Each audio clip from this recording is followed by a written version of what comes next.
That's me.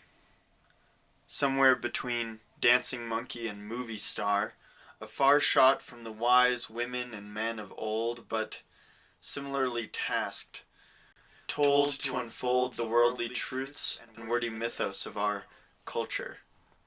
Vultures watch me and all the mystified mystics of math and other wonders. They monitor madly as we scratch results into the sand with a desperate speed once driven by historic hunger, but now fed to our insatiable bureaucracy in exchange for prepackaged food and approval. Meanwhile, the pupils drag their uninspired, overwhelmed minds from desk to desk, only vaguely aware of any light more than 3 feet from their pupils, any light not flashing attractive distraction in the guise of fun learning. Learning is fun. It's the frustrating sore muscles, try until you cry, get sick, fall on your ass in love kind of fun that we attempt to manufacture haphazardly in a school building, falling over ourselves in service of student engagement.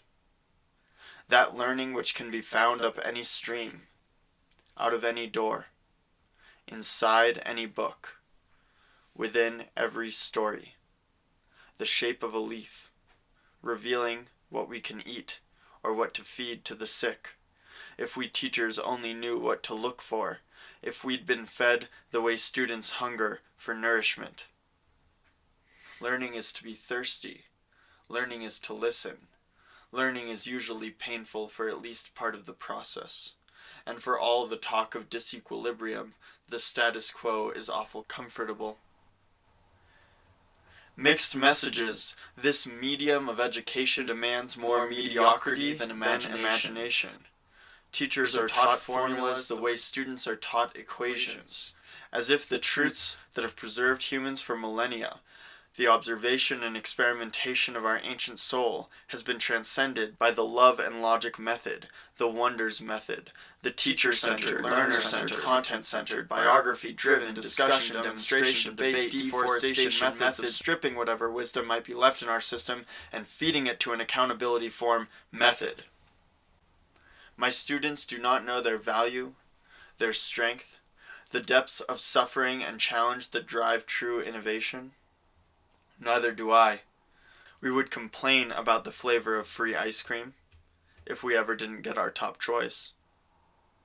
I scream inside my lesson plans for some practical relevance, because nothing is as relevant as what we've been driven away from.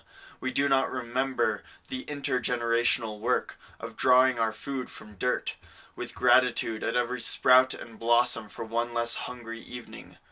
The observational science of edible wildflowers and mushrooms, now groomed from our yards and named weeds. Instead, we feed on this thing called the iPad, 3-minute candy bar videos of cheap, refined learning sugars.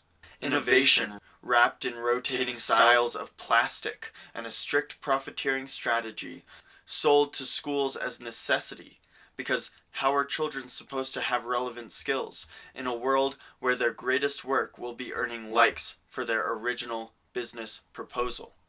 Where no idea lasts longer than a generation before it is replaced by something better,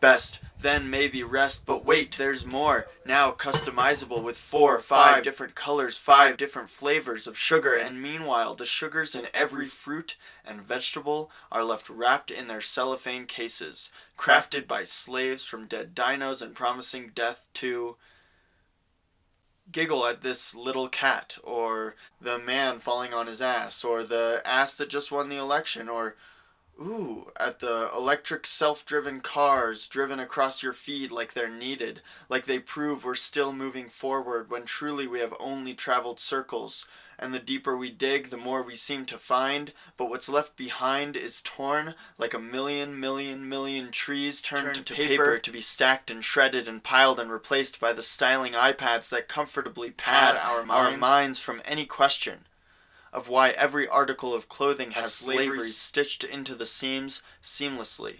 The slavery of humans, animals, and machines, all mindlessly, beyond meaning. It stings. And there's me.